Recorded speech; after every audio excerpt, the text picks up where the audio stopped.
Sret Yoma, traité Yoma Daf Mem Tet, feuille numéro 49, tout en haut de la page, Métivé, la Gemara rapporte une objection d'une braïta. Zar, Ve'onen, Shikor ou Baranmoum, un étranger au prêtre, celui qui a perdu un proche qui n'a pas encore été enterré, celui qui est saoul et celui qui a un défaut, Kabbalah ou Beholacha ou Bizrika Pasoul, pour recevoir le sang des sacrifices, pour l'amener à l'autel et pour le lancer sur l'autel, il est inapte.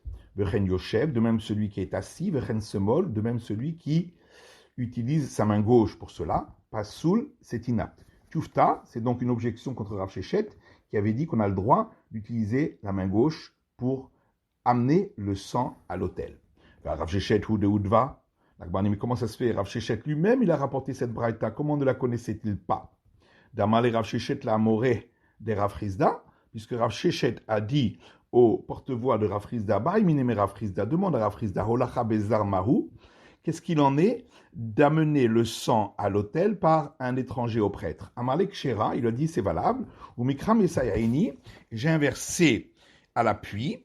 Vaishratu a Pesach, le verset dit dans les chroniques, et ils ont fait l'abattage du sacrifice pascal. Vaizreku ha Kohanim miyadam. Et les prêtres ont lancé le sang de leurs mains. Vers Lévim Mafshitim, et les Lévites dépouillaient les bêtes. Donc, on voit bien que les prêtres ont pris le sang des mains de ceux qui ont fait l'abattage. L'abattage s'est fait par des gens qui ne sont pas forcément prêtres. Donc, amener le sang jusqu'à l'autel peut être fait par ceux qui ne sont pas des prêtres. Au motif Rav Shechet. Et Rav Shechet, là-dessus, a rapporté une braïta pour le contredire, la braïta qu'on vient de rapporter. Zar, Ve'onen, Shikor ou Baranmoum. Quelqu'un qui est étranger à la prêtrise, celui qui a perdu un proche et qui n'est pas encore enterré, le soul est celui qui a un défaut, Bekabala ou Bolacha Bizrika, pour recevoir le sang, pour l'amener à l'autel ou le lancer sur l'autel, pas soul, il est inapte, Chen Yoshev, de même celui qui est assis, Chen Semol, pas soul, et de même celui qui utilise la main gauche, est inapte. Après qu'il a entendu cette braïta qu'on lui a rapportée contre lui, il l'a rapportée lui-même pour contredire Rav Chizda. Rav Chizda Krakama, mais Rav Chizda a quand même apporté un verset. Davud Maaseh Tztaba. Ceux qui n'étaient pas prêtres n'ont pas amené le sang, ils sont restés immobiles comme une estrade. Rav Papa, Chafan Chavero Venatan Etochofnav Mahu. Rav Papa pose une question. Si un autre que le grand prêtre a pris les pleines poignées de ses deux mains d'encens et il l'a versé dans les pleines poignées des deux mains du grand prêtre. Qu'est-ce qu'il en est?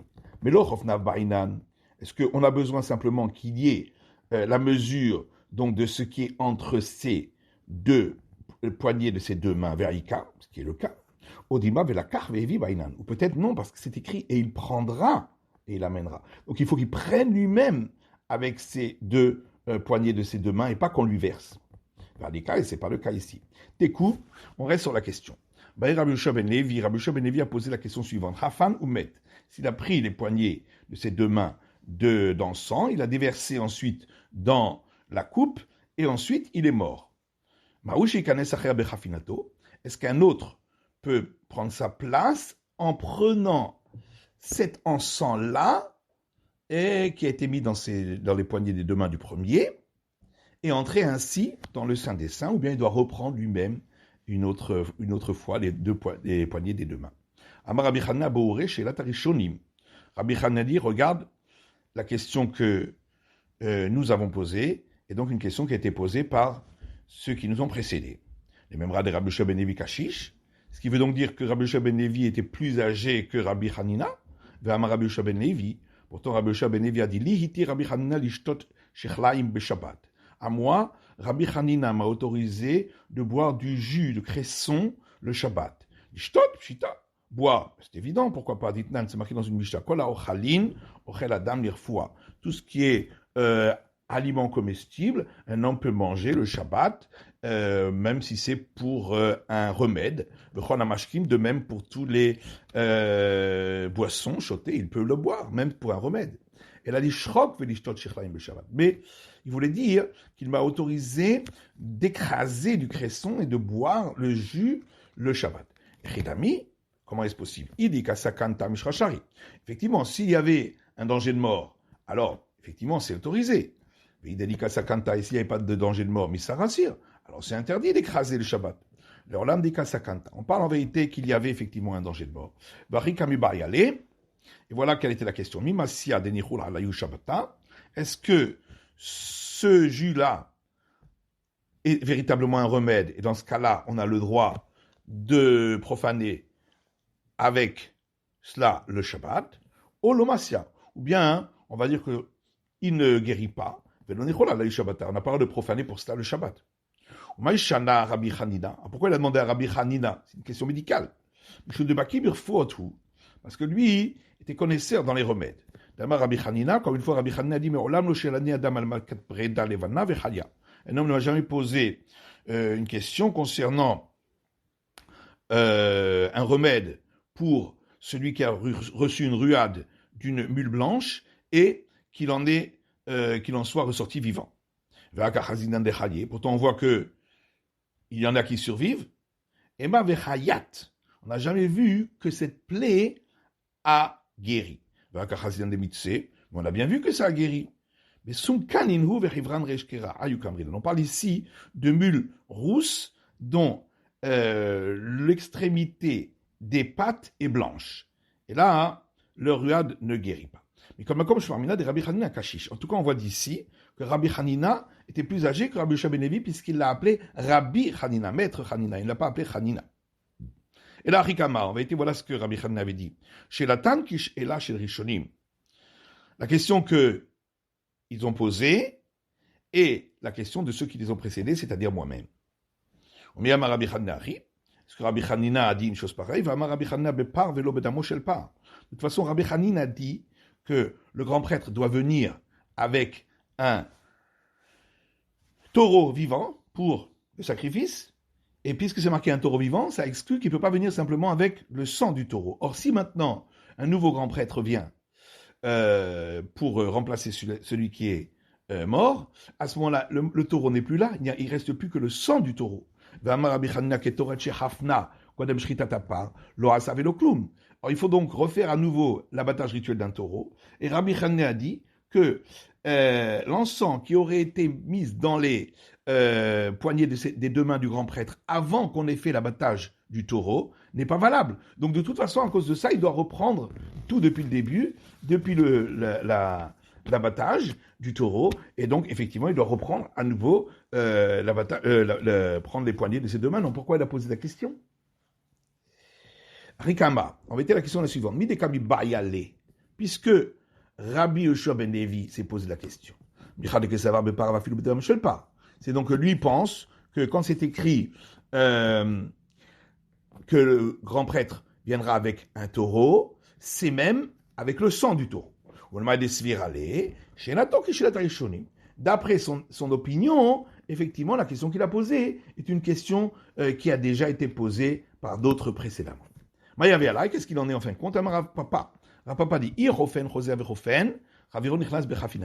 si après qu'on ait pris les poignées de ses deux mains, lorsqu'on arrive dans le Saint des Saints avec la coupe, il faut reverser la coupe dans les poignées de ses deux mains, à ce moment-là, un autre peut prendre sa place en reprenant ce qui avait été dans les poignées de ses deux mains, puisque de toute façon, il va le refaire à nouveau dans le Saint des Saints.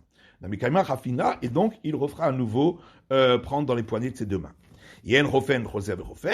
Mais si après avoir pris la première fois les poignées de ses deux mains, on ne reprend pas une seconde fois, là, la question se pose. Alors Ravuna, fils de Rav Yoshua, dit Rapapa Adraba, au contraire. Si après avoir pris une première fois dans les poignées de ses deux mains, il doit reprendre une seconde fois, dans ce cas-là, un autre ne peut pas prendre l'encens qui avait été mis dans les poignées des deux mains du premier. Il va chercher le Yersar chez le Yotir.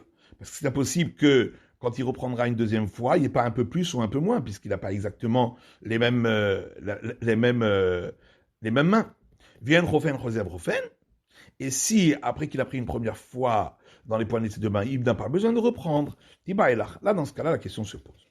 Débat Yaléou, puisqu'on s'est posé la question. Chofen, Choser avec Chofen, Olo. Lorsqu'on a pris une première fois, le grand prêtre a pris une première fois dans les poignées de ses deux mains, est-ce qu'il doit reprendre une seconde fois dans le Saint des Saints ou pas? Tashma. Et la Gemara dit, viens écoute, une preuve de notre Mishnah, car Aïta Midata. La Mishnah dit, ainsi était sa mesure. Lav Keshem Shemidata Mbachutz, car Midata Viftim, qu'est-ce qu'elle veut dire ainsi? N'est-ce pas pour dire que de la même manière qu'il fallait prendre cette mesure, donc de prendre les deux poignées de ses deux mains à l'extérieur du palais du temple, de même il fallait reprendre à nouveau quand on était à l'intérieur du Saint des Saints. Lo, non, c'est pas ça forcément, c'est pas forcément ça l'explication de la Mishnah. Dilma Shimratza la Asot Mida Ose. Peut-être la Mishnah est venue dire que s'il veut, il peut faire un ustensile qui a cette mesure. Ou peut-être la Mishnah est venue dire qu'il ne doit pas prendre ni moins ni plus, exactement, il doit prendre la mesure des deux poignées de ses deux mains. Tashma, viens écoute. Une braïta qui dit que ça doit aussi. Comment il fait lorsqu'il arrive dans le Saint des Saints, au Rezeta Bazer, Beraché Etzberotav. Il tiendra la coupe qui contient l'encens avec le bout de ses doigts. Certains disent avec ses dents. Ou Maale Begodalo. Et il fait remonter la coupe avec son pouce jusqu'à ce que le manche arrive entre ses aisselles. Et ainsi, il pourra la renverser pour faire verser l'encens dans ses poignets de ses deux mains, et il verse cet encens en tas sur les braises, que déchire Hashana Shohelavo, afin que la fumée prenne du temps pour s'élever. Et Chambrim Mefazra, d'autres disent au contraire, il doit l'étaler sur l'encens, que déchire Hashana Memaher et Lavo, afin que la fumée arrive plus vite. Et ça, c'était l'opération la plus difficile dans le temple. Zoui, est-ce que c'est ça l'opération la plus difficile? Le Toulo, il n'y a pas d'autre. Vaïka Melika. Pourtant, on a dit qu'il y avait également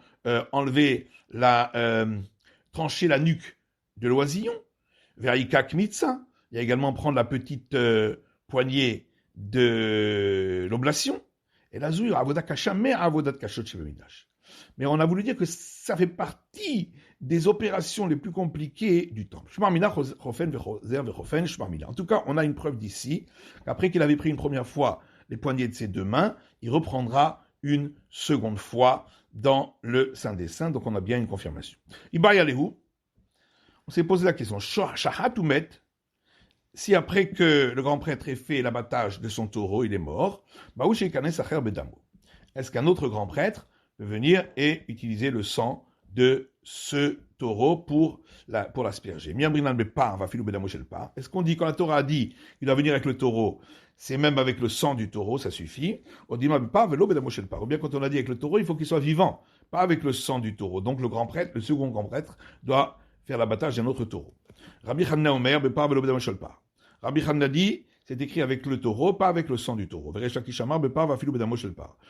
dit, quand c'est écrit avec le taureau, c'est même avec le sang du taureau. Rabbi Ami Amar Bepar ou Belo Bedamo Shelpar. Rabbi Ami dit, avec le taureau, pas avec le sang du taureau. Rabbi Tzrak Amar Bepar Vafilu Bedamo Shelpar. Rabbi Tzrak dit, donc Rabbi Tzrak Napacha, avec le taureau, et même avec le sang du taureau. Et Tivé Rabbi Ami de Rabbi Tzrak Napacha. Rabbi Ami a objecté par une braïta à Rabbi Tzrak Napacha, qui dit, Nimninu Moshrin Yedem Mimenu Hachi Shahet. On peut s'inscrire pour le sacrifice pascal et se désinscrire jusqu'à ce qu'on ait fait l'abattage rituel. Si on considère que quand il y a le sang, c'est comme s'il était encore vivant, à ce moment-là, on pourrait continuer à le faire jusqu'à ce qu'on ait fait, jusqu'à ce qu'on ait lancé le sang sur l'autel. Shaneatam, là-bas c'est différent pour le sacrifice pascal, dirti mehiyot nissé, parce que le verset dit d'être un agneau, mehiyutar dessé. Ça veut dire qu'on peut se désinscrire uniquement quand l'agneau est encore vivant. Moti Mazutra objecte à partir d'un enseignement qui dit en podim lo be'egel velo behaya velo bishruta. On ne peut faire le rachat du premier-né d'un âne ni sur un veau, ni sur une bête sauvage, ni sur un agneau ou chevreau dont on aurait déjà fait l'abattage rituel, velobe trefa, ou s'il aurait été avec un défaut qui le rend non viable, velobe kilaim, ou s'il venait d'un croisement, velobe koi, ou s'il provenait du croisement d'un bête sauvage avec un ovin ou un caprin. Et là, il faut que ce soit un agneau ou un chevreau. Donc on voit bien que lorsqu'il est mort, ça ne s'appelle plus agneau ou chevreau. J'en ai atteint des alifs CC mi Pessah. Alors la Gemara dit là-bas c'est différent parce qu'on apprend par une similitude des termes. C'est marqué pour le rachat du premier-né de l'âne qu'on doit le faire sur un agneau, et c'est marqué pour le sacrifice pascal que c'est un agneau. De la même manière que là-bas il doit être vivant, ici aussi il est vivant. Alors de la même manière que là-bas c'est un mâle qui est sans défaut et dans sa première année, alors ici aussi on devrait uniquement un mâle sans défaut et dans sa première année. Alors c'est parce que le verset a répété 2 fois le terme tu rachèteras pour rajouter d'autres cas. Alors si on dit que le fait qu'il a répété 2 fois le terme tu rachèteras, donc c'est pour rajouter d'autres cas, on n'a qu'à rajouter tous les autres cas. À ce moment-là, qu'est-ce qu'on fait de la similitude des termes agneau? Donc forcément, de la similitude des termes agneau avec le sacrifice pascal, on apprend qu'il doit être vivant et s'il est mort, le rachat ne marche pas. C'est la fin de l'étude de la feuille numéro 49 du Daf Mem Tet.